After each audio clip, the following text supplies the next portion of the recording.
অমলকান্তি আমার বন্ধু। স্কুলে আমরা একসঙ্গে পড়তাম। রোজ দেরি করে ক্লাসে আসতো, পড়া পারতো না। শব্দরূপ জিজ্ঞেস করলে এমন অবাক হয়ে জানালার দিকে তাকিয়ে থাকতো যে দেখে ভারী কষ্ট হতো আমাদের। আমরা কেউ মাস্টার হতে চেয়েছিলাম, কেউ ডাক্তার, কেউ উকিল। অমলকান্তি সেসব কিছু হতে চায়নি, সে রোদ্দুর হতে চেয়েছিল। ক্ষান্ত বর্ষণ, কাক ডাকা বিকেলের সেই লাজুক রোদ্দুর, জামার জামুলের পাতায় জানাকে অল্প একটু হাসির মতন লেগে থাকে। আমরা কেউ মাস্টার হয়েছি, কেউ ডাক্তার, কেউ উকিল।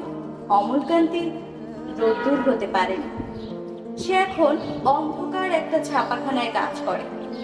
মাঝে মধ্যে আমার সঙ্গে দেখা করতে আসে, চা খায়, এটা ওটা গল্প করে, তারপর বলে উঠি তাহলে। আমি ওকে দরজা পর্যন্ত দিয়ে আসি।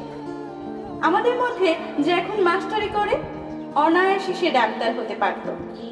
যে ডাক্তার হতে চেয়েছিল, উকিল হলে তার এমন কিছু ক্ষতি হতো না। অথচ সকলেরই ইচ্ছা পূরণ হলো, এক অমলকান্তি ছাড়া। অমলকান্তি রোদ্দুর হতে পারেনি। সে অমলকান্তি রোদ্দুরের কথা ভাবতে ভাবতে ভাবতে ভাবতে যে একদিন রোদ্দুর হতে চেয়েছিল,